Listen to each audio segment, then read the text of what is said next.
वन्दे गुरुपरम्पराम् श्रुतिस्मृतिपुराणानाम् आलयं करुणालयम् नमामि भगवत्पादशङ्करं लोकशङ्करम् शङ्करं शङ्कराचार्यं केशवं बादरायणम् सूत्रभाष्यकृतौ वन्दे भगवन्तौ पुनः पुनः ईश्वरो गुरुरात्मेति मूर्तिभेदविभागिने व्योमवद्व्याप्तदेहाय दक्षिणामूर्तये नमः। दक्षिणामूर्तये नमः। ॐ पार्थाय प्रतिबोधितां भगवता नारायणेन स्वयं व्यासेन ग्रथितां पुराणमुनिना मध्ये महाभारतम् अद्वैतामृतवर्षिणीं भगवतीम् अष्टादशाध्यायिनीम् अम्ब त्वामनुसन्दधामि भगवद्गीते भवद्वेषिणी भगवद्गीते भवद्वेषिणी।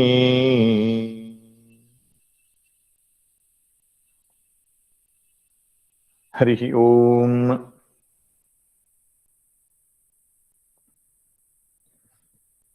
ಶ್ರೀಮದ್ ಭಗವದ್ಗೀತೆಯ 18 ಅಧ್ಯಾಯಗಳಲ್ಲಿ ಆರಂಭದ 2 ಅಧ್ಯಾಯಗಳನ್ನು ದೈವಾನುಗ್ರಹದಿಂದ ಸಂಪನ್ನಗೊಳಿಸಿದ್ದೇವೆ. ಈಗ 3ನೇ ಅಧ್ಯಾಯಕ್ಕೆ ಪ್ರವೇಶ ಮಾಡಬೇಕಾಗಿದೆ.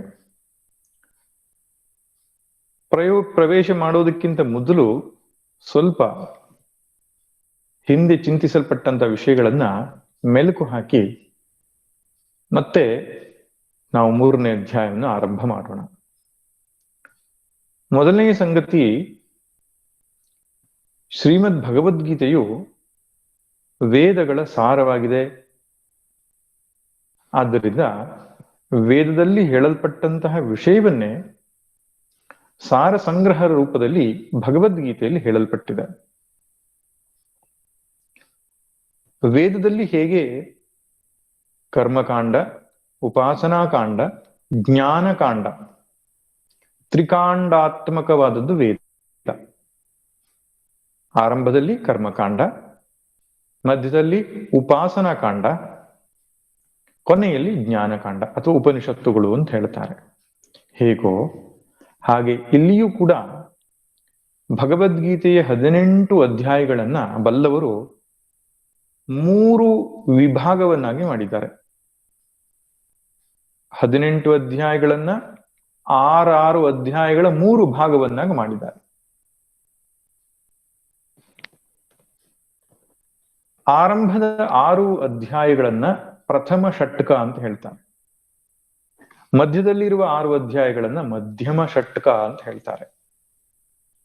ಕೊನೆಯಲ್ಲಿರುವ 6 ಅಧ್ಯಾಯಗಳನ್ನ ಚರಮ ಷಟ್ಕ ಅಂತ ಹೇಳ್ತಾರೆ.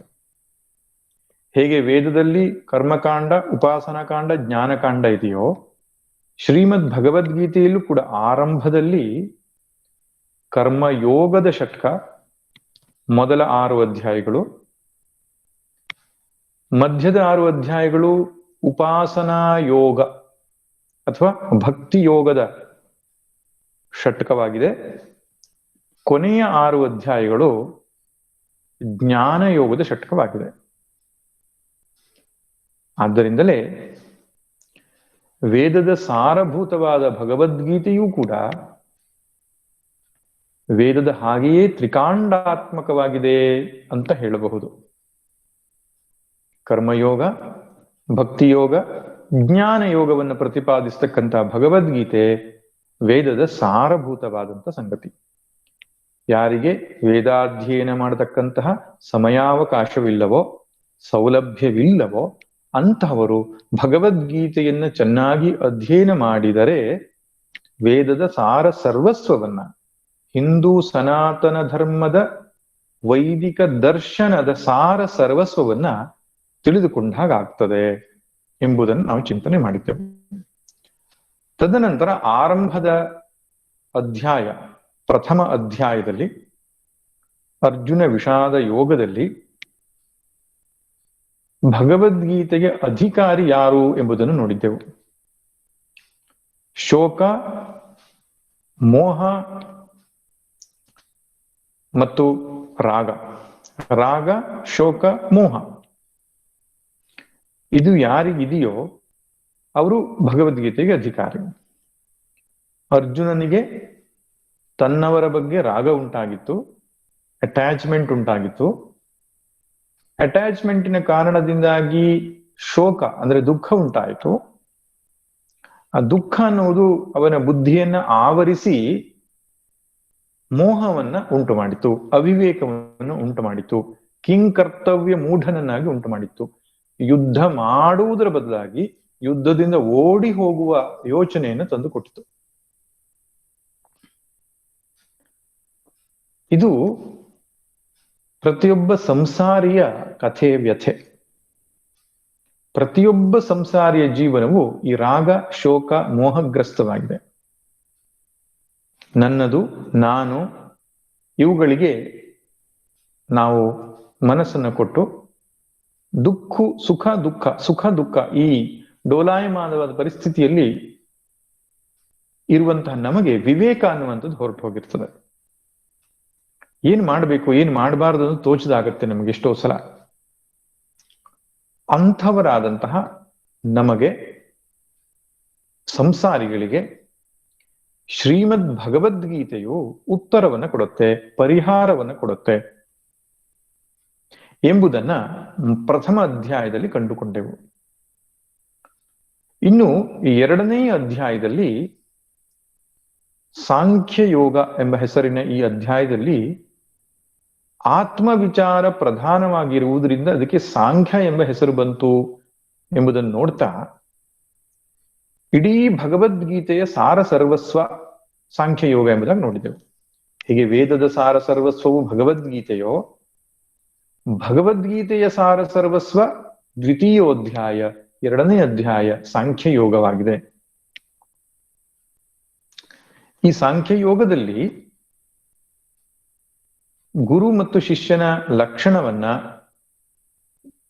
ಗುರು ಉಪಸದನವನ್ನ ಆರಂಭದಲ್ಲಿ ಹೇಳ್ತಾ, ತದನಂತರ ಆತ್ಮವಿಚಾರವನ್ನು ತಿಳಿಸಿಕೊಡ್ತಾ, ಮುಂದಿನ ಹಂತದಲ್ಲಿ ಆತ್ಮವಿಚಾರಕ್ಕೆ ಬೇಕಾದ ಚಿತ್ತಶುದ್ಧಿ ಅನ್ನು ಉಂಟು ಮಾಡತಕ್ಕಂತಹ ಕರ್ಮಯೋಗವನ್ನು ತಿಳಿಸ್ತಾ, ಕೊನೆಯಲ್ಲಿ ಸ್ಥಿತಪ್ರಜ್ಞನ ಲಕ್ಷಣದೊಂದಿಗೆ ಎರಡನೇ ಅಧ್ಯಾಯ ಮುಗಿಸಲ್ಪಟ್ಟಿದೆ.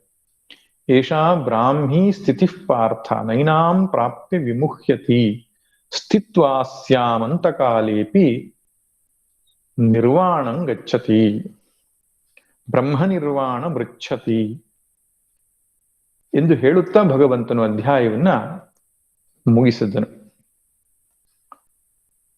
ಒಟ್ಟಾರೆಯಾಗಿ ಒಬ್ಬ ಸಾಧಕನಿಗೆ ಅಧ್ಯಾತ್ಮ ಸಾಧನೆಯ ಪಥದಲ್ಲಿ ಬೇಕಾದ ಎಲ್ಲ ವಿಚಾರಗಳನ್ನ ಬೀಜ ರೂಪದಲ್ಲಿ ಭಗವಂತ ಎರಡನೇ ಅಧ್ಯಾಯದಲ್ಲಿ ಕೊಟ್ಟಿದ್ದಾನೆ. ಇನ್ನು ಅದೇ ವಿಷಯಗಳನ್ನ ವಿಸ್ತಾರ ಮಾಡುವುದಕ್ಕೆ ಮುಂದಿನ ಅಧ್ಯಾಯಗಳು ಹೊರಟಿವೆ. ನಮ್ಮ ಶಾಸ್ತ್ರ ಗ್ರಂಥಗಳೆಲ್ಲವೂ ಕೂಡ ಸಂಕ್ಷೇಪ ವಿಸ್ತಾರ ಪದ್ಧತಿಯಲ್ಲಿ ವಿಚಾರವನ್ನು ತಿಳಿಸಿಕೊಡ್ತದೆ. ಆರಂಭದಲ್ಲಿ ಸಂಕ್ಷೇಪವಾಗಿ ಎಲ್ಲ ವಿಷಯವನ್ನು ಹೇಳಿ ನಂತರ ಅದನ್ನ ವಿಸ್ತಾರ ಮಾಡುತ್ತಾ ಕೊನೆಯಲ್ಲಿ ಮತ್ತೆ ಸಂಕ್ಷೇಪವಾಗಿ ಹೇಳುತ್ತಾ ಅಧ್ಯಾಪನದ ರೀತಿಯನ್ನು ತಿಳಿಸಿಕೊಡುತ್ತೆ. ಇಲ್ಲಿಯೂ ಕೂಡ ಹೇಳುವುದನ್ನೆಲ್ಲ ಹೇಳಿ ಆಯಿತು, ಆದರೆ ಅದನ್ನ ವಿಸ್ತಾರ ಮಾಡಬೇಕಾದಂತಹ ಸಂದರ್ಭ ಬಂದಿದೆ. ಅದನ್ನ ಅರ್ಜುನನನ್ನ ನಿಮಿತ್ತವಾಗಿಟ್ಟುಕೊಂಡು ಭಗವಂತ ಆ ಕೆಲಸವನ್ನ ಮಾಡ್ತಾನೆ. ಯಾಕೆಂದ್ರೆ ಶ್ರೀಮದ್ ಭಗವದ್ಗೀತೆ ಅರ್ಜುನನ ಒಬ್ಬನ್ನೇ ಉದ್ದೇಶವಾಗಿಟ್ಟುಕೊಂಡು ಹೇಳಿದ್ದಲ್ಲ, ಇಡೀ ಜಗತ್ತಿಗೆ ಭಗವಂತ ಮಾಡಿದ ಒಂದು ಬೋಧನೆ. ಆದ್ದರಿಂದ ಅರ್ಜುನನು ಮಧ್ಯೆ ಮಧ್ಯೆ ವತ್ಸದ ಹಾಗೆ ಕೆಚ್ಚಲಿಗೆ ಬಾಯಿ ಹಾಕ್ತಕ್ಕಂತಹ ಕರುವಿನ ಹಾಗೆ ಪ್ರಶ್ನೆಯನ್ನ ಕೇಳ್ತಾ ಶ್ರೀಕೃಷ್ಣನಿಂದ ಅನೇಕ ವಿಷಯಗಳನ್ನ ಹೊರಗೆಡಹುತ್ತಾನೆ. ಆದ್ದರಿಂದ ಮುಂದಿನ ಅಧ್ಯಾಯವು ಅರ್ಜುನನ ಒಂದು ಚಿಂತನೆಯೊಂದಿಗೆ ಸಂವಾದದೊಂದಿಗೆ ಆರಂಭವಾಗುತ್ತೆ. ಅದಕ್ಕೆ ಕರ್ಮಯೋಗ ಎಂಬ ಹೆಸರನ್ನು ಇಟ್ಟಿದ್ದಾರೆ.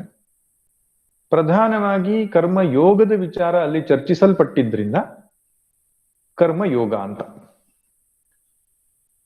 ಆರಂಭದ 7 ಶ್ಲೋಕಗಳಲ್ಲಿ ಅದರ ಪರಿಚಯವನ್ನ ಮಾಡಿಕೊಡ್ತಾರೆ, ಕರ್ಮಯೋಗದ ಪರಿಚಯ.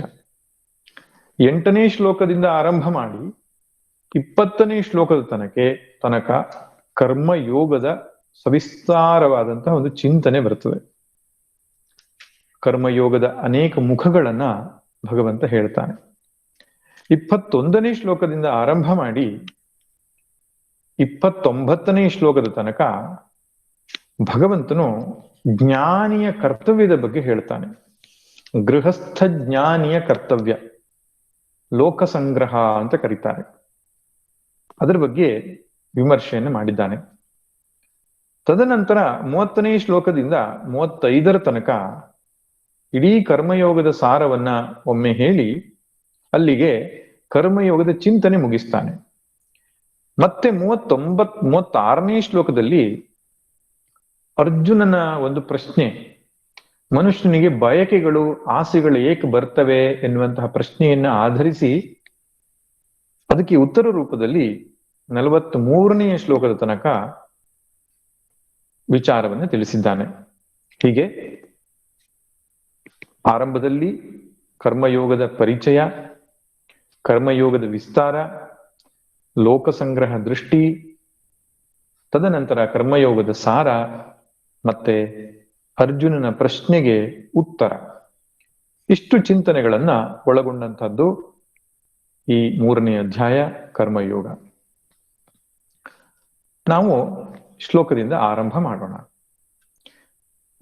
ಅರ್ಜುನ ಉವಾಚ ಜಾಯಸಿ ಚೇತ್ ಕರ್ಮಣಸ್ತೆ ಮತಾ ಬುದ್ಧಿರ್ಜನಾರ್ದನ ತತ್ಕಿಂ ಕರ್ಮಣಿ ಘೋರೆ ಮಾಂ ನಿಯೋಜಯಸಿ ಕೇಶವ ವ್ಯಾಮಿಶ್ರೇಣೇವ ವಾಕ್ಯೇನ ಬುದ್ಧಿಂ ಮೋಹಯಸೀವ ಮೇ ತದೇಕಂ ವದ ನಿಶ್ಚಿತ್ಯ ಯೇನ ಶ್ರೇಯೋಹಮಾಪ್ನುಯಾಂ.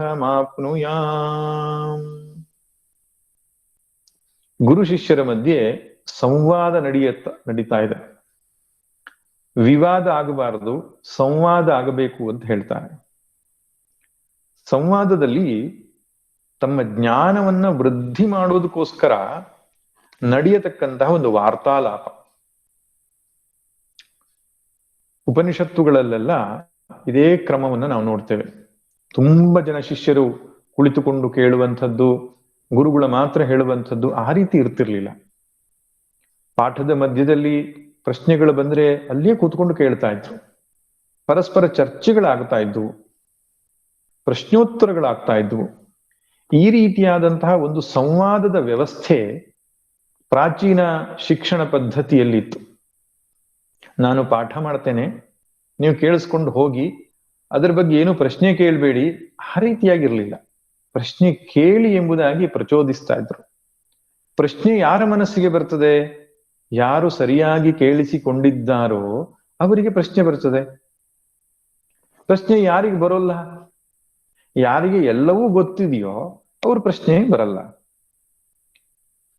ಅಥವಾ ಯಾರು ಏನು ಕೇಳಿಸ್ಕೊಂಡಿಲ್ವೋ ಅವರಿಗೂ ಪ್ರಶ್ನೆ ಬರಲ್ಲ. ಪ್ರಶ್ನೆಗೊಬ್ಬನು ಕೇಳುತ್ತಿದ್ದಾನೆ ಅಂದ್ರೆ ಬೆಳೆಯುವುದರ ದ್ಯೋತಕ. ಮಕ್ಕಳು ಪ್ರಶ್ನೆ ಕೇಳುತ್ತಿದ್ದಾರೆ ಅಂದ್ರೆ ತಂದೆ ತಾಯಂದಿರು ಅದಕ್ಕೆ ಪ್ರೋತ್ಸಾಹಿಸಬೇಕು. ತಲೆಹರಟೆ ಬೇರೆ, ನಿಜವಾದ ಪ್ರಶ್ನೆಗಳು, ನಿಜವಾದಂತಹ ಒಂದು ಜ್ಞಾನದ ಆಸಕ್ತಿ ಅವರಲ್ಲಿ ತೋರಿಕೊಂಡಾಗ ತಂದೆ ತಾಯಿಗಳ, ಶಿಕ್ಷಕರ ಜವಾಬ್ದಾರಿ ಅದಕ್ಕೆ ಉತ್ತರವನ್ನ ಕೊಟ್ಟು ಅವರ ಜ್ಞಾನ ತೃಷೆಯನ್ನ ತೀರಿಸ್ತಕ್ಕಂಥದ್ದು. ಹಾಗೆ ಒಬ್ಬ ಆಧ್ಯಾತ್ಮಿಕ ವಿದ್ಯಾರ್ಥಿಯೂ ಕೂಡ ಪ್ರಶ್ನೆ ಮಾಡುವುದನ್ನ ನಾವು ಪ್ರೋತ್ಸಾಹಿಸಬೇಕು. ಪ್ರಶ್ನೆ ನಡೀತಾ ಇದೆ, ಕೇಳ್ತಿದ್ದಾನೆ ಅಂದ್ರೆ ಚಿಂತನೆಯನ್ನ ಮಾಡ್ತಾ ಇದ್ದಾನೆ ಅಂತ ಅರ್ಥ. ಅದು ದಡ್ಡತನದ ಲಕ್ಷಣ ಅಲ್ಲ. ಕೆಲವರು ಪ್ರಶ್ನೆ ಕೇಳಲಿಕ್ಕೆ ತುಂಬಾ ಹಿಂಜರಿಯುತ್ತಾರೆ. ಉಪನ್ಯಾಸಾದಿಗಳಲ್ಲಿ, ಸತ್ಸಂಗಗಳಲ್ಲಿ ಪ್ರಶ್ನೆಯನ್ನು ಕೇಳಿ ಅಂತ ಹೇಳಿದ್ರೆ ಹಿಂಜರಿಕೆಯನ್ನು ತೋರಿಸ್ತಾರೆ. ಅದಕ್ಕೆ ಕಾರಣ ಏನಂತ ಹೇಳಿದ್ರೆ, ನಾನು ಈ ಪ್ರಶ್ನೆಯನ್ನ ಕೇಳಿದರೆ ಜನಗಳು ಇವನಿಗೆ ಏನು ಗೊತ್ತಿಲ್ಲ ಅಂತ ತಿಳ್ಕೊಳ್ತಾರೇನೋ ಅಂತ. ಹಾಗಲ್ಲ. ಪ್ರಶ್ನೆಯನ್ನ ಕೇಳುವುದ್ರ ಮೂಲಕ ಇವನು ಜಿಜ್ಞಾಸುವಾಗಿದ್ದಾನೆ, ಜ್ಞಾನವನ್ನ ಅಪೇಕ್ಷಿಸ್ತಾ ಇದ್ದಾನೆ ಎನ್ನುವುದು ಗೊತ್ತಾಗುತ್ತದೆ. ದಡ್ಡತನದ ಪ್ರಶ್ನೆ ಇರಲಿ, ತುಂಬಾ ಬುದ್ಧಿವಂತಿಕೆಯ ಪ್ರಶ್ನೆ ಇರಲಿ, ಪ್ರಶ್ನೆಯೇ. ಆದ್ದರಿಂದ ಅರ್ಜುನನಿಂದ ನಾವು ಈ ಗುಣವನ್ನು ಕಳೆದುಕೊಳ್ಳಬೇಕು. ತನ್ನ ಮನಸ್ಸಲ್ಲಿರ್ತಕ್ಕಂತಹ ಯಾವುದೇ ರೀತಿಯ ಪ್ರಶ್ನೆಯನ್ನ ಹಿಂಜರಿಕೆ ಇಲ್ಲದೆ ನೇರವಾಗಿ ದಿಟ್ಟತನದಿಂದ ಕೇಳ್ತಾನೆ, ವಿನೀತನಾಗಿ ಕೇಳ್ತಾನೆ. ಇದು ಕೂಡ ಗುಣ ಮುಖ್ಯ. ಆ ಪ್ರಶ್ನೆಯ ಕೇಳುವುದರ ಹಿಂದೆ ಗುರುಗಳನ್ನ ಪರೀಕ್ಷಿಸುವುದಲ್ಲ, ಅಥವಾ ತನಗೆ ಎಷ್ಟು ದೊಡ್ಡ ಪ್ರಶ್ನೆ ಗೊತ್ತಿದೆ, ನಾನೆಷ್ಟು ದೊಡ್ಡ ಬುದ್ಧಿವಂತ ಅಂತ ಪ್ರದರ್ಶನ ಮಾಡುವುದೂ ಅಲ್ಲ. ತನ್ನ ಜ್ಞಾನದ ತೃಷೆಯನ್ನ, ತನ್ನ ಜ್ಞಾನದ ಹಸಿವನ್ನ ಹಿಂಗಿಸಿಕೊಳ್ಳಲು, ಸ್ಪಷ್ಟವಾದಂತಹ ವಿವೇಕ ಮೂಡಿಸಿಕೊಳ್ಳಲು ಆ ಪ್ರಶ್ನೆಯನ್ನು ಕೇಳುವುದಾಗಬೇಕು. ಆವಾಗ ಸಂವಾದ ನಡೆಯುತ್ತೆ, ಅದ್ಭುತವಾದಂತಹ ಒಂದು ಜ್ಞಾನದ ಒಂದು ಚರ್ಚೆ ನಡೆಯುತ್ತೆ. ಚರ್ಚೆಯಿಂದಲೇ ಜ್ಞಾನ ವೃದ್ಧಿ ಆಗತಕ್ಕಂಥದ್ದು. ವಾದೇ ವಾದೇ ಜಾಯತೆ ತತ್ವಬೋಧ ಅಂತ ಹೇಳ್ತಾರೆ.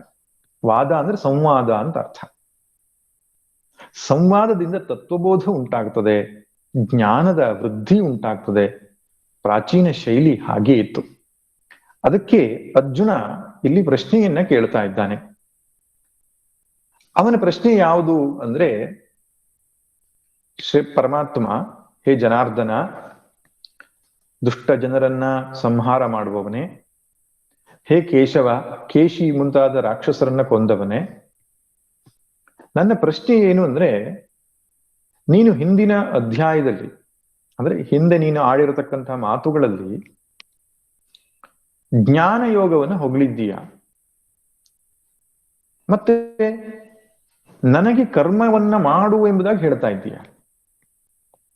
ಹೊಗಳಿದ್ದು ಜ್ಞಾನ ಯೋಗ, ನನಗೆ ಉಪದೇಶ ಮಾಡ್ತಾ ಇರೋದು ಕರ್ಮಯೋಗ.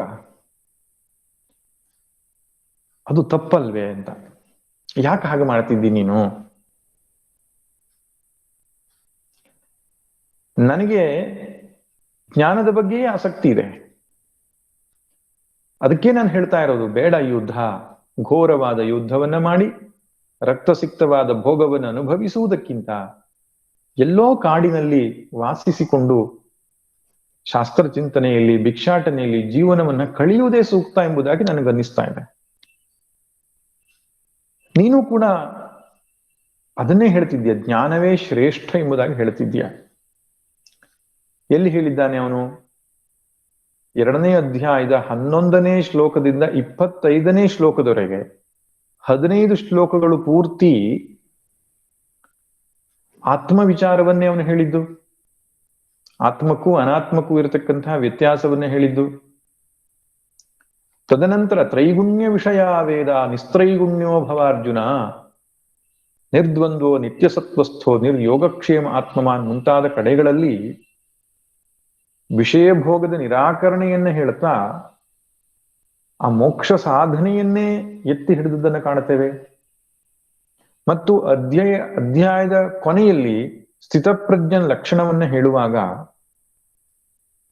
ಆ 18 ಶ್ಲೋಕಗಳಲ್ಲಿ ಒಬ್ಬ ಜ್ಞಾನಿಯಾದವನು ಹೇಗೆ ಬದುಕುತ್ತಾನೆ ಎಂಬುದನ್ನು ತಿಳಿಸಿಕೊಟ್ಟಿದ್ದೀಯ. ವಿಹಾಯ ಕಾಮಾನ್ಯ ಸರ್ವಾನ್ ಪುಮಾಶ್ಚರತಿ ನಿಸ್ಪೃಹ, ಕಾಮನೆಗಳನ್ನು ಬಿಡತಕ್ಕಂಥದ್ದು, ಇಂದ್ರಿಯ ನಿಗ್ರಹವನ್ನು ಹೊಂದತಕ್ಕಂಥದ್ದು ಮುಂತಾದ ವಿಷಯಗಳನ್ನು ಹೇಳಿ ಕೊನೆಯನ್ನು ಕೂಡ ಏಷಾ ಬ್ರಾಹ್ಮೀ ಸ್ಥಿತಿ ಪಾರ್ಥ, ಇದು ಬ್ರಾಹ್ಮಿ ಸ್ಥಿತಿ, ಬ್ರಹ್ಮಸ್ವರೂಪದಲ್ಲಿ ನೆಲೆನಿಲ್ಲತಕ್ಕಂಥ ಸ್ಥಿತಿ, ಇದನ್ನು ಪಡೆದವನು ಮೋಹಕ್ಕೆ ಒಳಗಾಗುವುದಿಲ್ಲ ಎಂಬುದಾಗಿ ಹೇಳ್ತಾ ಅಧ್ಯಾಯವನ್ನು ಪರಿಸಮಾಪ್ತಿ ಮಾಡಿದ್ಯಾ. ಆದ್ರೆ ಅದರಲ್ಲಿ ನೀನು ನನಗೇನೇ ಉಪದೇಶ ಕೊಟ್ಟಿದ್ದೆ ಅಂತ ಹೇಳಿದ್ರೆ, ಹೇ ಅರ್ಜುನ, ತಸ್ಮಾತ್ ಯೋಗಾಯ ಯುಜ್ಯಸ್ವ ಅಂತ ಹೇಳ್ತೀಯ.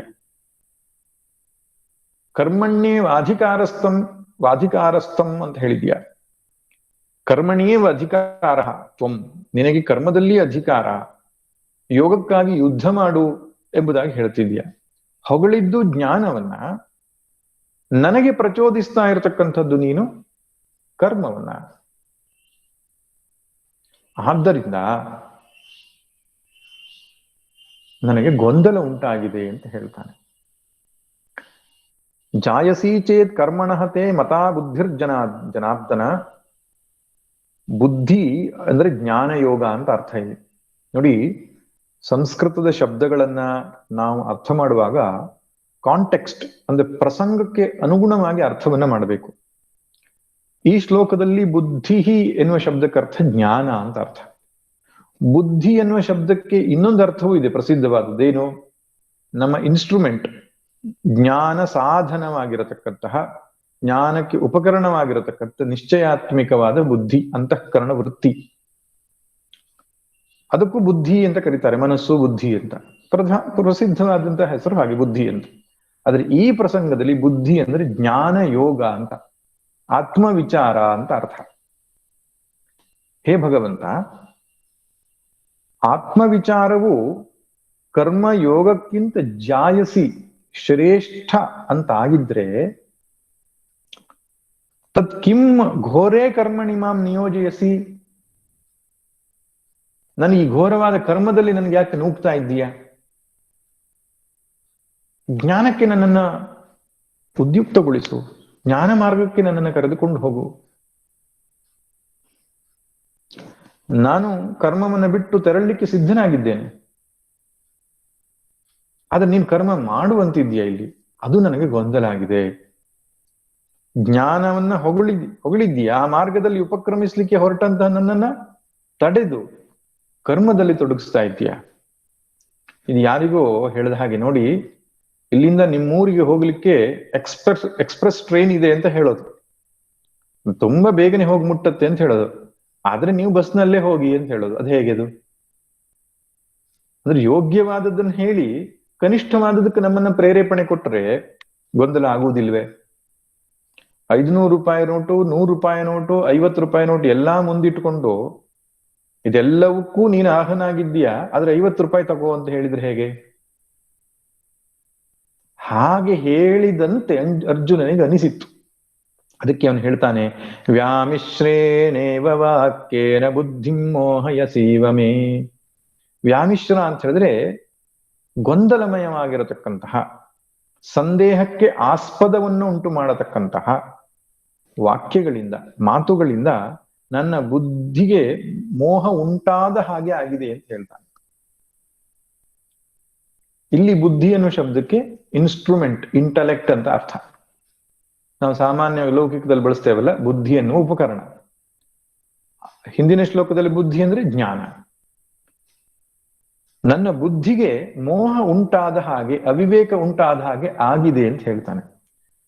ನೋಡಿ, ಮಾತು ಹೇಗೆ ಆಡಬೇಕು ಅಂತ ಶಾಸ್ತ್ರದಲ್ಲಿ ನಾವು ತಿಳ್ಕೊಳ್ಬೇಕು. ನೀನು ನನ್ನ ಬುದ್ಧಿಗೆ ಮೋಹ ಉಂಟು ಮಾಡಿದ್ದೀಯಾ ಅಂತ ಹೇಳುವುದಿಲ್ಲ, ನನಗೆ ಅವಿವೇಕವನ್ನ ನೀನು ಉಂಟು ಮಾಡಿದ್ದೀಯಾ ಅಂತ ಹೇಳುವುದಿಲ್ಲ, ನನ್ನ ಬುದ್ಧಿಗೆ ಮೋಹ ಉಂಟಾದ ಹಾಗೆ ಆಗಿದೆ ಅಂತ. ಆ ವಿನಯ, ಆ ವಿಧೇಯತೆ, ಆ ಶರಣಾಗತಿ, ಆ ಗುರುತ್ವ ಪ್ರಜ್ಞೆಯನ್ನು ಇಟ್ಟುಕೊಂಡು ಮಾತನಾಡ್ತಾ ಇದ್ದಾನೆ. ತದೇಕಂ ವದ ನಿಶ್ಚಿತ್ಯ ಏನ ಶ್ರೇಯೋಹಂ ಆಪ್ನುಯಾತ್. ಆದ್ರೆ ನನಗೆ ಈ ರೀತಿ ಗೊಂದಲವನ್ನ ಉಂಟು ಮಾಡಬೇಡ ಕೃಷ್ಣ. ಎರಡು ರೀತಿಯಲ್ಲಿ ಕರ್ಮಯೋಗವನ್ನು, ಜ್ಞಾನಯೋಗವನ್ನು ಎರಡನ್ನೂ ಮುಂದಿಟ್ಟುಕೊಂಡು ಯಾವುದನ್ನು ಆಯ್ಕೆ ಮಾಡಿಕೊಳ್ಳಬೇಕು ಅನ್ನತಕ್ಕಂತಹ ಗೊಂದಲದಲ್ಲಿ ನಾನಿದ್ದೇನೆ. ಆದ್ರೆ ನನಗೆ ಏಕಂ ವದ, ಯಾವುದೋ ಒಂದು ಮಾರ್ಗವನ್ನು ಹೇಳು, ನೀನು ನಿಶ್ಚಿತವಾದಂತಹ ಮಾರ್ಗವನ್ನು ಹೇಳು, ನನಗೆ ಗೊಂದಲ ಇಲ್ಲದೆ ಆಯ್ಕೆ ಮಾಡಲಿಕ್ಕೆ ಆಗಬೇಕು, ಆ ರೀತಿ ನನಗೆ ಉಪದೇಶವನ್ನು ಕೊಡು ಎಂಬುದಾಗಿ ಹೇಳ್ತಿದ್ದಾನೆ. ಯಾವುದರಿಂದ ನನಗೆ ಶ್ರೇಯಸ್ಸು ಉಂಟಾಗ್ತದೆ. ಶ್ರೇಯಸ್ಸು ಅಂದ್ರೆ ಮೋಕ್ಷ. ಮೋಕ್ಷವನ್ನು ಕೊಡತಕ್ಕಂಥ ನಿಶ್ಚಿತ ಮಾರ್ಗವನ್ನು ಉಪದೇಶಿಸು ಎಂಬುದಾಗಿ ಅರ್ಜುನನ ಪ್ರಶ್ನೆ.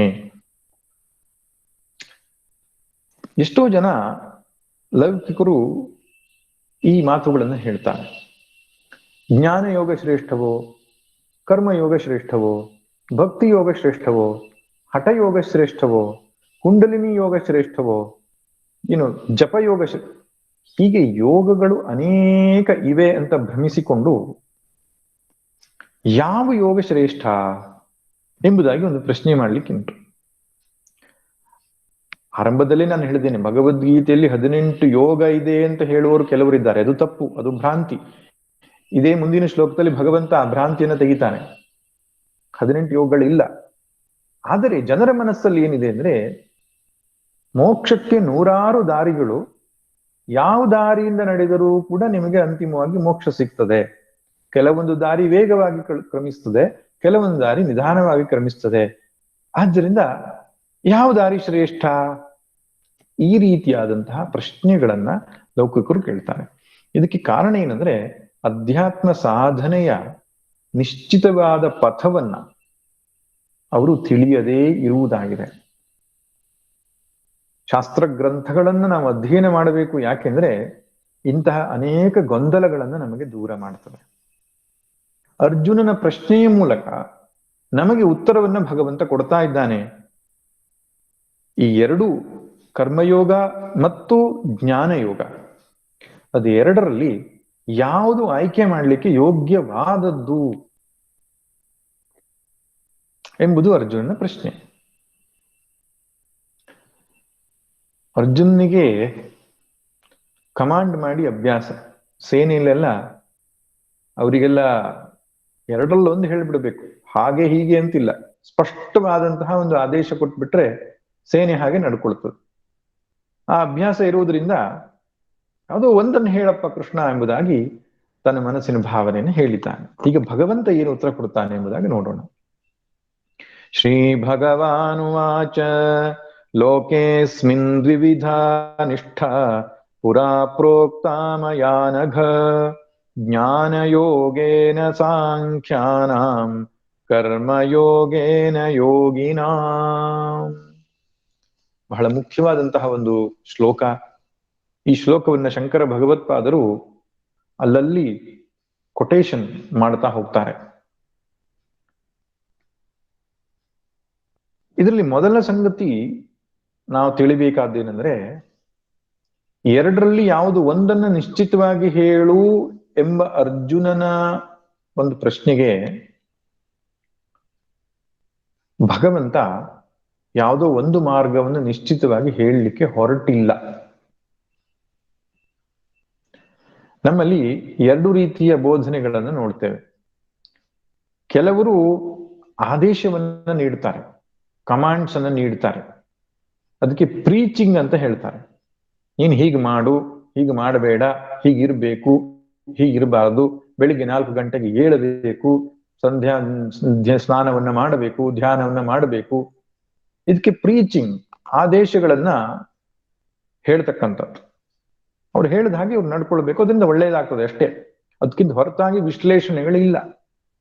ಎಷ್ಟೋ ಮತಗಳಲ್ಲಿ ಇದೇ ರೀತಿಯ ಆದೇಶಗಳು ಸಿಗುತ್ತೆ.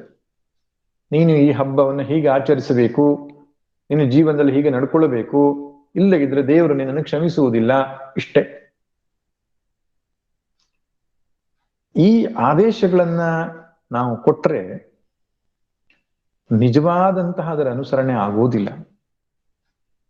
ಅದಕ್ಕೆ ಪ್ರೀಚಿಂಗಿಗಿಂತ ಟೀಚಿಂಗ್ ಅನ್ನುವಂಥದ್ದು ತುಂಬಾ ಪರಿಣಾಮಕಾರಿಯಾಗುತ್ತೆ. ಟೀಚಿಂಗ್ ಅಂತ ಹೇಳುವಂತಹ ಶಬ್ದಕ್ಕೆ ಅರ್ಥ ಏನು? ಒಬ್ಬ ವ್ಯಕ್ತಿ ಸತ್ಯವನ್ನ ಹೇಳು ಅಂತ ಹೇಳುವುದರ ಬದಲಾಗಿ, ಸತ್ಯವನ್ನ ಹೇಳುವುದರಿಂದ ನಿನಗೆ ಯಾವ ಪ್ರಯೋಜನವಾಗ್ತದೆ, ಸುಳ್ಳನ್ನ ಹೇಳುವುದರಿಂದ ನಿನಗೆ ಯಾವ ನಷ್ಟ ಆಗ್ತದೆ ಎಂಬ ಎರಡು ವಿಷಯಗಳನ್ನು ವಿಶ್ಲೇಷಣೆ ಮಾಡಿ, ಈಗ ಆಯ್ಕೆ ನಿನ್ನದು ಅಂತ ಹೇಳಿದಾಗ ಅವನು ತಾನು ಸತ್ಯವನ್ನ ಹೇಳ್ತೇನೆ ಎಂಬುದಾಗ ಆಯ್ಕೆ ಮಾಡಿಕೊಳ್ತಾನಲ್ಲ, ಅದಕ್ಕೆ ಟೀಚಿಂಗ್ ಅಂತ ಹೇಳ್ತಾರೆ. ರಾಮಾಯಣ ಅನ್ನುವಂಥದ್ದು ರಾಮನ ಚಿತ್ರಣವನ್ನೂ ನಮ್ಮ ಮುಂದೆ ಕಟ್ಟಿಕೊಡುತ್ತೆ, ರಾವಣನ ಚಿತ್ರಣವನ್ನೂ ನಮ್ಮ ಮುಂದೆ ಕಟ್ಟಿಕೊಡುತ್ತೆ. ಅದೆರಡನ್ನೂ ನೋಡ್ತಾ ನೋಡ್ತಾ ಇದ್ದ ಹಾಗೆ ನಮಗೆ ಗೊತ್ತಾಗ್ತದೆ ರಾಮನ ಹಾಗೆ ನಡೆದುಕೊಳ್ಳಬೇಕು, ರಾವಣನ ಹಾಗೆ ನಡೆದುಕೊಳ್ಳಬಾರದು ಅಂತ. ಅದಕ್ಕೆ ಯಾವುದೇ ವ್ಯಾಲ್ಯೂ ಸಿಸ್ಟಮ್ ಅನ್ನ, ಯಾವುದೇ ಜೀವನ ಮೌಲ್ಯವನ್ನ ಕೇವಲ ನೀನು ಮಾಡು, ಅದನ್ನು ಮಾಡಬೇಡ ಅಂತ ಹೇಳೋದಕ್ಕಿಂತ ಮಾಡಿದ್ರೆ ಆಗುವ ಪ್ರಯೋಜನವೇನು, ಮಾಡದೇ ಇದ್ರೆ ಆಗತಕ್ಕಂಥ ನಷ್ಟವೇನು ಎಂಬ ವಿಶ್ಲೇಷಣೆಯನ್ನ ಸಾಕಷ್ಟು ದೃಷ್ಟಾಂತ ಸಮೇತವಾಗಿ ನಾವು ಕೊಟ್ಟಾಗ ಮಕ್ಕಳು ಅದನ್ನು ನಿಶ್ಚಿತವಾಗಿ ಅನುಸರಿಸುತ್ತಾರೆ, ಸರಿಯಾದ ಮಾರ್ಗದಲ್ಲಿ ನಡೆಯುತ್ತಾರೆ. ಆದ್ರಿಂದ ಭಗವಂತ ಇಲ್ಲಿ ಯಾವುದೋ ಒಂದು ಮಾರ್ಗವನ್ನ ಹೇಳುವುದರ ಬದಲಾಗಿ ಅದರ ಬಗ್ಗೆ ಒಂದು ವಿಶ್ಲೇಷಣೆಯನ್ನ ಮಾಡ್ತಾನೆ, ಅದರ ಬಗ್ಗೆ ಒಂದು ಅಧ್ಯಯನವನ್ನ ಮಾಡ್ತಾನೆ. ಏನು ಹೇಳ್ತಾನೆ ಇಲ್ಲಿ? ಹೇ ಅರ್ಜುನ,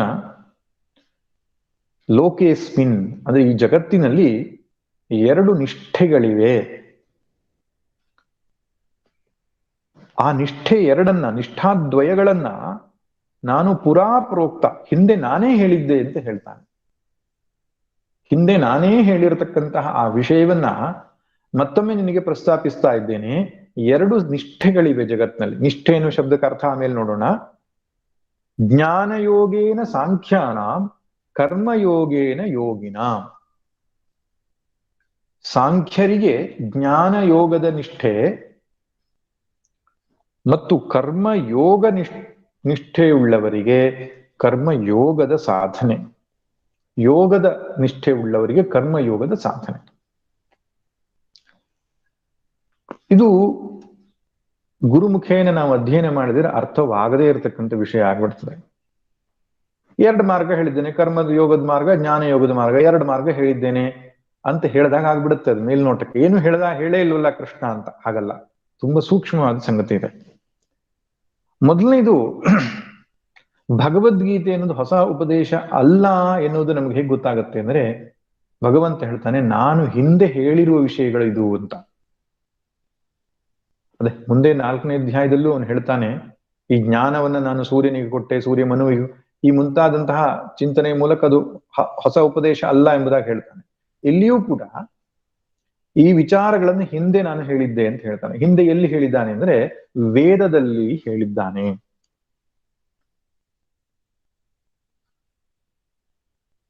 ಚತುರ್ಮುಖ ಬ್ರಹ್ಮನ ಸೃಷ್ಟಿ ಆದ ಮೇಲೆ ಅವನ ಅಂತಃಕರಣದಲ್ಲಿ ವೇದಗಳು ಪ್ರಕಾಶಿಸಲ್ಪಡ್ತವೆ. ಆ ವೇದದ ಪ್ರಕಾಶನ ಉಂಟು ಮಾಡುವನು ಭಗವಂತನೇ. ಅವನು ತನಗೆ ಲಭಿಸಿದಂತಹ ವೇದವನ್ನ ತನ್ನ ಶಿಷ್ಯರಿಗೆ, ತನ್ನ ಮಕ್ಕಳಿಗೆ ಅದನ್ನು ಹೇಳ್ತಾನೆ. ಎರಡು ರೀತಿಯ ಪರಂಪರೆಯನ್ನ ಹೇಳ್ತಾರೆ. ಒಂದು ಪ್ರವೃತ್ತಿ ಮಾರ್ಗಿಗಳು, ಇನ್ನೊಂದು ನಿವೃತ್ತಿ ಮಾರ್ಗಿಗಳು ಅಂತ.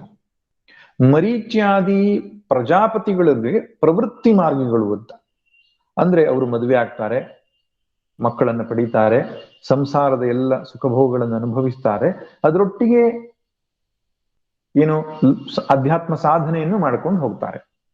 ಯಥೋ ಅಭ್ಯುದಯ ನಿಶ್ರೇಯಸ ಹೇತು ಸಧರ್ಮ, ಧರ್ಮನಿಷ್ಠವಾದ ಜೀವನ ಯಾವುದರಿಂದ ಲೌಕಿಕ ಸುಖ ಶಾಂತಿ ಮತ್ತು ಅಧ್ಯಾತ್ಮ ಪ್ರಗತಿ ಉಂಟಾಗುತ್ತದೋ ಅಂತಹ ಧರ್ಮವನ್ನ ಅನುಸರಿಸುವಂಥದ್ದು ಪ್ರವೃತ್ತಿ ಮಾರ್ಗ ಅಂತ ಹೇಳ್ತಾರೆ. ಆ ಪ್ರವೃತ್ತಿ ಮಾರ್ಗದ ಉಪದೇಶವನ್ನ ಮರೀಚ್ಯಾದಿ ಪ್ರಜಾಪತಿಗಳಿಗೆ ಚತುರ್ಮುಖ ಬ್ರಹ್ಮನು ಪ್ರಧಾನ ಉಪದೇಶವನ್ನಾಗಿ ಮಾಡ್ತಾನೆ. ನಂತರ ಇನ್ನೊಂದು ನಿವೃತ್ತಿ ಮಾರ್ಗ ಅಂತ ಬರ್ತದೆ. ಅಂದ್ರೆ ಕೇವಲ ಅಧ್ಯಾತ್ಮ ಸಾಧನೆಯನ್ನೇ ಜೀವನದ ಗುರಿಯಾಗಿಟ್ಟುಕೊಂಡಂಥವ್ರು. ಅಂಥವ್ರು ಯಾರಪ್ಪ ಅಂದ್ರೆ ಸನಕ, ಸನಂದನ, ಸನಾತನ, ಸನತ್ ಕುಮಾರ, ಈ ರೀತಿಯಾಗಿ ಹುಟ್ಟಿನಿಂದಲೇ ವೈರಾಗ್ಯ ಸಂಪನ್ನರಾಗಿರತಕ್ಕಂತಹ ಈ ಸನಕಾದಿ ಋಷಿಗಳಿಗೆ ನಿವೃತ್ತಿ ಮಾರ್ಗ ಅಂದ್ರೆ ಜ್ಞಾನ ಯೋಗವನ್ನೇ ಪ್ರಧಾನವಾಗಿ ಉಪದೇಶಿಸ್ತಾನೆ. ಆದ್ದರಿಂದ ಹಿಂದೆ ವೇದದಲ್ಲಿಯೇ ನಾನು ಈ ಎರಡು ರೀತಿಯ ಮಾರ್ಗಗಳನ್ನು, ಎರಡು ರೀತಿಯ ಜೀವನ ಶೈಲಿಗಳನ್ನು ಹೇಳಿದ್ದೇನೆ ಎಂಬುದಾಗಿ ಹೇಳಿದ್ದಾನೆ. ಹಿಂದೊಮ್ಮೆ ನಾನು ಹೇಳಿದ್ದೆ, ಭಗವದ್ಗೀತೆ ಎನ್ನುವಂಥದ್ದು ಯಾವುದೋ ಒಂದು ವಿಶೇಷ ಗ್ರಂಥ ಎಂಬ ಕಾರಣಕ್ಕೆ ನಾವು ಸ್ವೀಕಾರ ಮಾಡ್ತಾ ಇಲ್ಲ. ವೇದದಲ್ಲಿ ಹೇಳಿರುವ ವಿಷಯವನ್ನೇ ವಿನೂತನವಾಗಿ ನಮಗೆ ಕೊಟ್ಟಿರೋದ್ರಿಂದ ಅದು ವಿಶೇಷವಾದ ಗ್ರಂಥ. ಯಾವ ಹೊಸ ಸಂಗತಿಗಳಿಲ್ಲ, ಎಲ್ಲ ವೇದದಲ್ಲಿ ಹೇಳಿರುವ ವಿಷಯಗಳೇ. ಅದರ ಪ್ರೆಸೆಂಟೇಷನ್, ಅದು ಹೇಳುವ ಶೈಲಿ ವಿಭಿನ್ನವಾಗಿದೆ. ಇವತ್ತಿನ ಜನಮಾನಸಕ್ಕೆ ಅದು ಅಗತ್ಯವಾಗಿದೆ ಎನ್ನುವ ಕಾರಣದಿಂದ ಭಗವದ್ಗೀತೆ ಶ್ರೇಷ್ಠವಾದದ್ದು.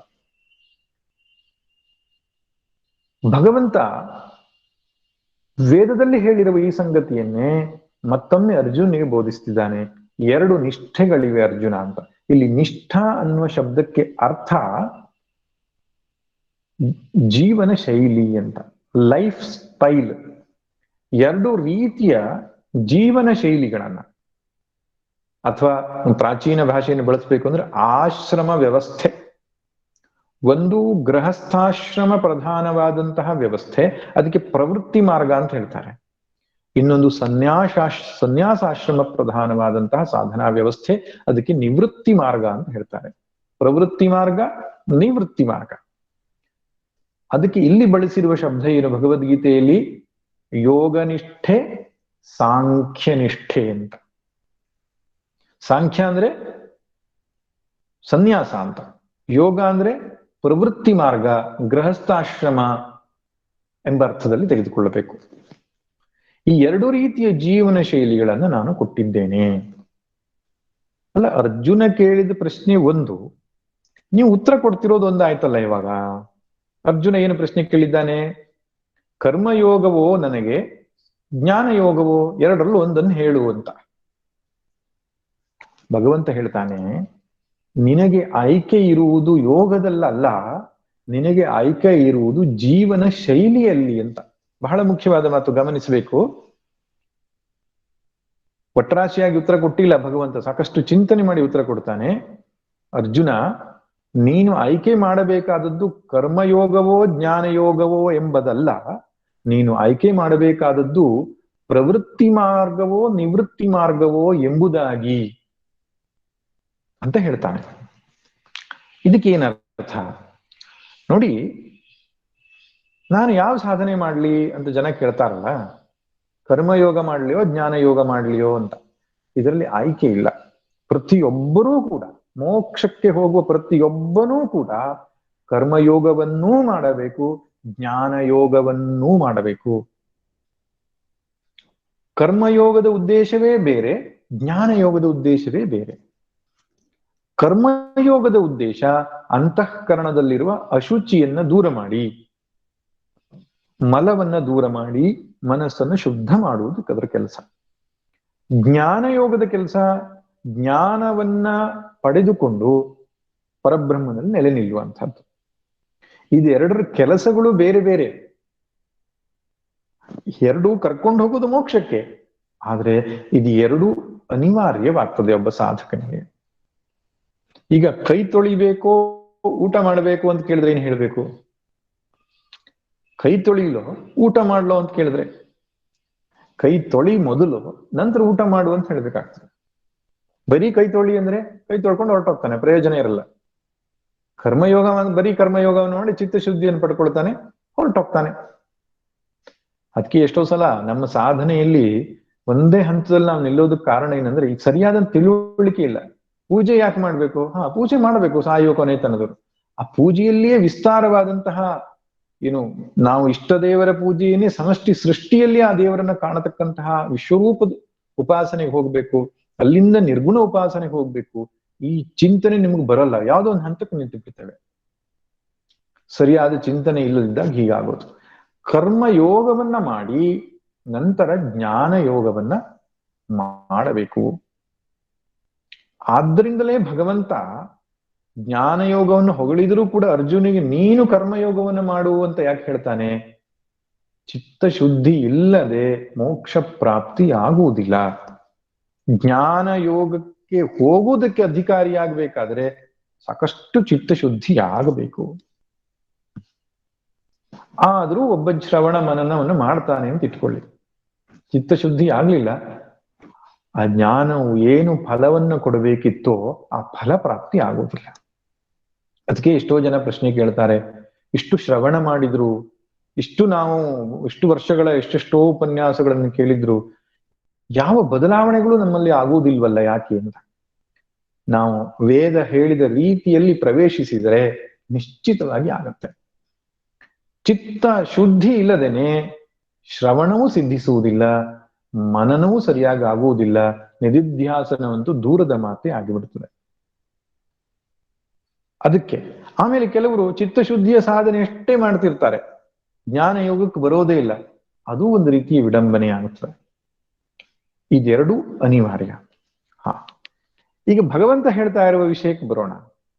ಭಗವಂತ ಜ್ಞಾನಯೋಗ ಅಥವಾ ಕರ್ಮಯೋಗದಲ್ಲಿ ಒಂದನ್ನು ಆಯ್ದುಕೋ ಅಂತ ಹೇಳ್ತಿಲ್ಲ. ನಿನ್ನ ಜೀವನ ಶೈಲಿಯಲ್ಲಿ ಪ್ರಧಾನವಾಗಿ ಎರಡು ರೀತಿಯ ಜೀವನ ಶೈಲಿ ಇದೆ. ಒಂದು ನಿವೃತ್ತಿ ಪ್ರಧಾನ ಜೀವನ ಶೈಲಿ, ಇನ್ನೊಂದು ಪ್ರವೃತ್ತಿ ಪ್ರಧಾನ ಜೀವನ ಶೈಲಿ. ಅದರಲ್ಲಿ ಆಯ್ಕೆ ಇದೆ ನಮಗೆ. ಪ್ರವೃತ್ತಿ ಪ್ರಧಾನ ಜೀವನ ಶೈಲಿ ಅಂದ್ರೇನು?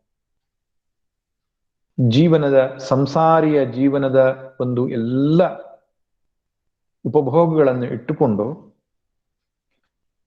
ಧರ್ಮದ ಜೀವನವನ್ನು ನಡೆಸುತ್ತಾ ಈಶ್ವರ ಉಪಾಸನೆಯನ್ನು ಮಾಡುತ್ತಾ ನಂತರ ಜ್ಞಾನ ಮಾರ್ಗದಲ್ಲಿ ಕ್ರಮಿಸ್ತಕ್ಕಂಥದ್ದು. ಸಂಸಾರಿಯಾಗಿದ್ದುಕೊಂಡೇ ಆಶ್ರಮ ಪರಿವರ್ತನೆ ಮಾಡದೆ ನಿಧಾನವಾಗಿ ಜ್ಞಾನ ಮಾರ್ಗದ ಕಡೆಗೆ ಕ್ರಮಿಸ್ತಕ್ಕಂಥದ್ದು. ಇದಕ್ಕೆ ಪ್ರವೃತ್ತಿ ಮಾರ್ಗ ಅಥವಾ ಯೋಗನಿಷ್ಠೆ ಎಂಬುದಾಗಿ ಕರೆದಿದ್ದಾನೆ. ಇನ್ನೊಂದು ಸನ್ಯಾಸಿಯ ಜೀವನ. ತಾನು, ತನ್ನವರು, ತಾನು ಹೊಂದಿದ ವಸ್ತು ಎಲ್ಲವನ್ನ ತ್ಯಾಗ ಮಾಡಿ ಜ್ಞಾನ ನಿಷ್ಠೆಯನ್ನೇ ಶ್ರವಣ ಮನನ ನಿಧಿಧ್ಯಾಸನ ಇದನ್ನೇ ಜೀವನದ ಗುರಿಯಾಗಿಟ್ಟುಕೊಂಡು ಬದುಕನ್ನು ನಡೆಸೋದು. ಒಂದು ಪ್ರವೃತ್ತಿ, ಇನ್ನೊಂದು ನಿವೃತ್ತಿ. ಅದ್ರ ಮಧ್ಯದಲ್ಲಿ ಮತ್ತೊಂದು ಮಾರ್ಗ ಇದೆ. ಅದನ್ನ ನಾವು ಅರ್ಥ ಮಾಡಿಕೊಳ್ಬೇಕು. ಏನು ಅಂದ್ರೆ, ಆರಂಭದಲ್ಲಿ ಗೃಹಸ್ಥಾಶ್ರಮವನ್ನ ದೀರ್ಘಕಾಲ ನಡೆಸಿದ ಮೇಲೆ ಚಿತ್ತಶುದ್ಧಿ ಮಾಡಿ ಮತ್ತೆ ಸನ್ಯಾಸಕ್ಕೆ ನಾವು ಹೋಗ್ತಕ್ಕಂಥದ್ದು. ಇದು ಮೂರನೆಯ ಮಾರ್ಗ ಅಂತ ಇಟ್ಕೊಳ್ಳೋಣ. ಇದು ಎರಡರಲ್ಲೇ ಅದು ಸೇರಿಸಬಹುದು. ಇದು ಯಾಕೆ ಎರಡು ಮಾರ್ಗವನ್ನ ಜೀವನ ಶೈಲಿಯನ್ನು ಕೊಟ್ಟಿದ್ದಾರೆ ಪ್ರಾಚೀನರು ಅಂದ್ರೆ, ಒಂದೊಂದರಲ್ಲಿ ಒಂದೊಂದು ಸೌಲಭ್ಯ ಇದೆ. ಅದಕ್ಕೆ ಪ್ರವೃತ್ತಿ ಮಾರ್ಗದಲ್ಲಿ ವಿಷಯ ಭೋಗವನ್ನ ಮಾಡಿಕೊಂಡು ವಿಷಯ ವಾಸನೆಗಳನ್ನ ನಿಧಾನಕ್ಕೆ ಕಳಚಿಕೊಂಡು ನಂತರ ಮೋಕ್ಷಕ್ಕೆ ಹೋಗ್ತಕ್ಕಂಥ ಒಂದು ಅವಕಾಶ ಇದೆ. ಸನ್ಯಾಸಾಶ್ರಮದಲ್ಲಿ ಯಾವ ವಿಷಯ ಭೋಗಕ್ಕೂ ವಿಷಯ ಸಂಗ್ರಹಕ್ಕೂ ಅವಕಾಶ ಇಲ್ಲ. ಕೇವಲ ಜ್ಞಾನದಲ್ಲಿಯೇ ಮನಸ್ಸನ್ನ ನಿಲ್ಲಿಸ್ತಕ್ಕಂತಹ, ನಿರಂತರವಾಗಿ ಜ್ಞಾನ ಸಾಧನೆಯನ್ನ ಮಾಡತಕ್ಕಂತಹ ಒಂದು ಜೀವನ ಶೈಲಿಯಾಗಿದೆ. ಯಾರು ಪೂರ್ವದಲ್ಲಿಯೇ ಚಿತ್ತಶುದ್ಧಿಯನ್ನು ಮಾಡಿಕೊಂಡು ವೈರಾಗ್ಯವನ್ನ ತಾಳಿದ್ದಾರೋ ಅವರಿಗೆ ಸನ್ಯಾಸ ಜೀವನ ಅತ್ಯಂತ ಸುಂದರ ಮತ್ತು ಸರಳ. ಯಾರಿಗೆ ಇನ್ನೂ ಚಿತ್ತಶುದ್ಧಿಯ ಅವಶ್ಯಕತೆ ಇದೆಯೋ ಅವರಿಗೆ ಗೃಹಸ್ಥಾಶ್ರಮದ ಅಥವಾ ಪ್ರವೃತ್ತಿ ಮಾರ್ಗದ ಜೀವನ ಶೈಲಿಯ ಅವಶ್ಯಕತೆ ಇದೆ. ಆದರೆ ಎರಡೂ ಜೀವನ ಶೈಲಿಯಲ್ಲಿ ಕರ್ಮಯೋಗ ಮತ್ತು ಜ್ಞಾನಯೋಗ is compulsory. Either you are in ಪ್ರವೃತ್ತಿ ಮಾರ್ಗ ಆರ್ ನಿವೃತ್ತಿ ಮಾರ್ಗ. ಮೋಕ್ಷ ಬೇಕು ಅಂತ ಹೇಳಿದ್ರೆ ಕರ್ಮಯೋಗದಿಂದ ಚಿತ್ತಶುದ್ಧಿ, ಚಿತ್ತಶುದ್ಧಿಯಿಂದ ಜ್ಞಾನ ಪ್ರಾಪ್ತಿ, ಜ್ಞಾನ ಪ್ರಾಪ್ತಿಯಿಂದ ಜ್ಞಾನನಿಷ್ಠ, ಜ್ಞಾನನಿಷ್ಠೆಯಿಂದ ಮೋಕ್ಷ. ಈ ಕ್ರಮವನ್ನ ಇಬ್ಬರು ಅನುಸರಿಸಬೇಕು. ಆದ್ರೆ ಸನ್ಯಾಸಿಗೆ ಕರ್ಮಯೋಗ ಅನ್ನುವಂಥದ್ದು ಇಲ್ವಲ್ಲ. ಕರ್ಮಯೋಗ ಮಾಡ್ಲಿಕ್ಕೆ ಒಂದು ಯಜ್ಞವನ್ನು, ದಾನವನ್ನು, ತಪಸ್ಸನ್ನ ಮಾಡ್ಲಿಕ್ಕೆ ಅವನಲ್ಲಿ ಸಂಗ್ರಹಗಳು ಇಲ್ವಲ್ಲ ಅಂತ ಹೇಳಿದ್ರೆ, ಅವನು ಸಾಕಷ್ಟು ಕರ್ಮಯೋಗವನ್ನು ಪೂರ್ವದಲ್ಲಿಯೇ ಮಾಡಿಕೊಂಡು ಬಂದಿದ್ರಿಂದ ಒಂದಿಷ್ಟು ಉಪಾಸನಾದಿಗಳನ್ನ ಕೊಟ್ಟಿದ್ದಾರೆ ಹಿರಿಯರು. ಇನ್ನು ಗುರು ಶುಶ್ರೂಷ, ಸ್ವಾಧ್ಯಾಯ, ಜಪ ಮುಂತಾದಂತಹ ಕರ್ಮಗಳನ್ನು ಕೊಟ್ಟಿದ್ದಾರೆ. ಯಾಕಂದ್ರೆ ಜ್ಞಾನ ಅಧ್ಯಯನಕ್ಕೆ ಪ್ರಧಾನವಾದ ಆಶ್ರಮವಾಗಿರೋದ್ರಿಂದ. ಆದ್ರಿಂದ ಇಲ್ಲಿ ಆಯ್ಕೆ ಇರುವಂಥದ್ದು ಜ್ಞಾನಯೋಗ ಮತ್ತು ಕರ್ಮಯೋಗದಲ್ಲ, ಜ್ಞಾನ ನಿಷ್ಠೆ ಮತ್ತು ಯೋಗ ನಿಷ್ಠೆ, ಸಾಂಖ್ಯ ನಿಷ್ಠೆ ಮತ್ತು ಯೋಗ ನಿಷ್ಠೆಯಲ್ಲಿ ಆಯ್ಕೆ ಇದೆ ಅರ್ಜುನ ಎಂತ ಹೇಳುವುದರ ಮೂಲಕವಾಗಿ ಭಗವಂತ ಉತ್ತರ ಕೊಟ್ಟಿದ್ದಾನೆ ಅವನಿಗೆ. ಏನಂತ? ನಿನಗೆ ಅನಿವಾರ್ಯ ಕರ್ಮಯೋಗ ಅಂತ. ಜ್ಞಾನಯೋಗ ಶ್ರೇಷ್ಠ ಇರಬಹುದು, ಆದ್ರೆ ಅದಕ್ಕೆ ಅರ್ಹತೆಯನ್ನು ನೀನು ಪಡೆದುಕೊಂಡಿದ್ದೀಯಾ? ಚಿತ್ತಶುದ್ಧಿ ಸಂಪೂರ್ಣವಾಗಿ ಆಗಿದೆಯಾ? ಅದು ಇಲ್ಲ ಅಂದ ಪಕ್ಷದಲ್ಲಿ ಕರ್ಮಯೋಗವನ್ನ ನೀನು ಮಾಡ್ಲಿಕ್ಕೇ ಬೇಕು. ಇಷ್ಟೆಲ್ಲ ಸಂಗತಿಗಳನ್ನ ಒಳಗೆ ಹುದುಗಿಸಿಕೊಂಡಿರತಕ್ಕಂತಹ ಅದ್ಭುತವಾದ ಶ್ಲೋಕ ಇದು. ಜ್ಞಾನಯೋಗೇನ ಸಾಂಖ್ಯಾನಾಂ ಕರ್ಮಯೋಗೇನ ಯೋಗಿನಾಂ. ಸಾಂಖ್ಯರು ಅಂದ್ರೆ ಸನ್ಯಾಸಿಗಳು, ಸನ್ಯಾಸ ನಿಷ್ಠೆಯಲ್ಲಿರುವವರು, ಸನ್ಯಾಸ ಜೀವನ ಶೈಲಿಯಲ್ಲಿರುವವರು. ಅವರು ಜ್ಞಾನ ಯೋಗ ಪ್ರಧಾನವಾದ ಜೀವನ ನಡೆಸ್ತಾ ಇರ್ತಾರೆ. ಯೋಗಿಗಳು ಅಂದ್ರೆ ಪ್ರವೃತ್ತಿ ಮಾರ್ಗದಲ್ಲಿರುವ ಸಂಸಾರಿಗಳು ಕರ್ಮ ಯೋಗದ ಜೀವನ ಶೈಲಿಯನ್ನು ನಡೆಸ್ತಾ ಇರ್ತಾರೆ. ಜ್ಞಾನ ಯೋಗ ಮಾರ್ಗದಲ್ಲಿರೋರಿಗೆ ಕರ್ಮ ಮಾಡುವುದು ಕಷ್ಟ, ಕರ್ಮದ ತ್ಯಾಗ ಆಗ್ಬಿಟ್ಟಿದೆ. ಕರ್ಮಣಾನ ಪ್ರಜಯಾಧನೆ ನತ್ಯಾಗೇ ನೈಕೆ ಅಮೃತತ್ವಮಾನುಷು. ಎಲ್ಲವನ್ನು ತ್ಯಾಗ ಮಾಡಿದ್ದಾನೆ, ಕರ್ಮ ಮತ್ತು ಉಪಾಸನೆಗೆ ಸೌಲಭ್ಯ ಇಲ್ಲ. ಆದ್ರೆ ಗೃಹಸ್ಥನಿಗೆ ತುಂಬಾ ಸೌಲಭ್ಯ ಇದೆ, ಕರ್ಮಯೋಗ ಉಪಾಸನೆ ಮಾಡ್ಲಿಕ್ಕೆ ಸಾಕಷ್ಟು ಸೌಲಭ್ಯ ಇದೆ. ಆದ್ರೆ ಇಲ್ಲೊಂದು ಕಠಿಣ ಏನಿದೆ ಅಂದ್ರೆ ಜ್ಞಾನ ನಿಷ್ಠೆಗೆ ಸ್ವಲ್ಪ ಕಠಿಣವಾಗ್ತದೆ. ಯಾಕೆ ಅಂತ ಹೇಳಿದ್ರೆ ಗೃಹಸ್ಥಾಶ್ರಮದಲ್ಲಿ ತಾದಾತ್ಮ್ಯಗಳು, ಜವಾಬ್ದಾರಿಗಳು ಇರುವುದರಿಂದ ನಾನು ಆತ್ಮನೇ ಇದ್ದೇನೆ ಎಂಬಂತಹ ನಿರಂತರ ಅನುಸಂಧಾನ ಮಾಡುವುದು ಕತ್ತಿಯ ಅಲಗಿನ ಮೇಲೆ ನಡೆದ ಹಾಗೆ ಆಗ್ತದೆ. ಸನ್ಯಾಸಿಗೆ ಜ್ಞಾನ ನಿಷ್ಠೆ ಮಾಡುವಂಥದ್ದು ಸುಲಭ, ಆದ್ರೆ ಚಿತ್ತಶುದ್ಧಿ ಮಾಡಿಕೊಳ್ಳಬೇಕು, ಚಿತ್ತ ನೈಶ್ಚಲ್ಯತೆ ಮಾಡಿಕೊಳ್ಳಬೇಕು ಅಂದ್ರೆ ಸೌಲಭ್ಯಗಳು ಕಡಿಮೆ.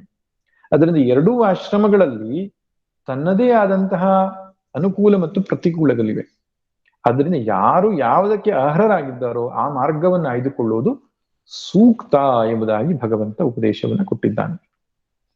ಇನ್ನು ಮುಂದಿನ 3 ಶ್ಲೋಕಗಳಲ್ಲಿ ಕರ್ಮವನ್ನು ಬಿಡುವುದು ಶ್ರೇಯಸ್ಕರವಲ್ಲ, ಕರ್ಮ ಮಾಡುತ್ತಲೇ ಇರಬೇಕು ಅಂತ ಆ ಕರ್ಮ ಯೋಗದ ಅಥವಾ ಏನು ಪ್ರವೃತ್ತಿ ಮಾರ್ಗದ ಒಂದು ಮಹತ್ವವನ್ನು ಹೇಳುತ್ತಿದ್ದಾನೆ. ಯಾಕೆ ಭಗವಂತ ಪ್ರವೃತ್ತಿ ಮಾರ್ಗದ ಶ್ರೇಷ್ಠತೆಯಲ್ಲಿ ಹೇಳ್ತಾನೆ ಅಂದ್ರೆ ಮುಂದಿರುವವನು ಅರ್ಜುನ, ಮತ್ತೆ ಅವನ ಮುಂದಿರುವುದು ಕಲಿಯುಗ. ಆ ಯುಗಕ್ಕಿಂತ ಮುಂದೆ ಬರುವುದು ಕಲಿಯುಗ, ಈಗ ನಾವು ವಾಸಿಸಿರತಕ್ಕಂಥ ಸಮಯ. ಅವನ ಮುಂದೆ ಕುಳಿತಿರುವವನು ಅರ್ಜುನ. ಇಬ್ಬರಿಗೂ ಬೇಕಾಗಿರುವುದು ಪ್ರವೃತ್ತಿ ಮಾರ್ಗವೇ ಹೊರತು ನಿವೃತ್ತಿ ಮಾರ್ಗ ಕಠಿಣ ಎಂಬುದಕ್ಕಾಗಿ. ನಿವೃತ್ತಿ ಮಾರ್ಗ ಕನಿಷ್ಠ ಅಲ್ಲ, ಕಠಿಣ ಎಂಬುದಕ್ಕಾಗಿ ಅರ್ಜುನನಿಗೆ ಪ್ರವೃತ್ತಿ ಮಾರ್ಗದಲ್ಲಿಯೇ ಮೋಕ್ಷವನ್ನ ಪಡೆಯಬೇಕಾಗಿರುವ ಅನಿವಾರ್ಯತೆ ಇರುವುದರಿಂದ ಕರ್ಮ ಯೋಗದ ಮಹತ್ವವನ್ನ ಮತ್ತು ಕರ್ಮದ ಮಹತ್ವವನ್ನ ಮುಂದಿನ ಶ್ಲೋಕಗಳಲ್ಲಿ ತಿಳಿಸ್ಲಿಕ್ಕೆ ಹೊರಟಿದ್ದಾನೆ.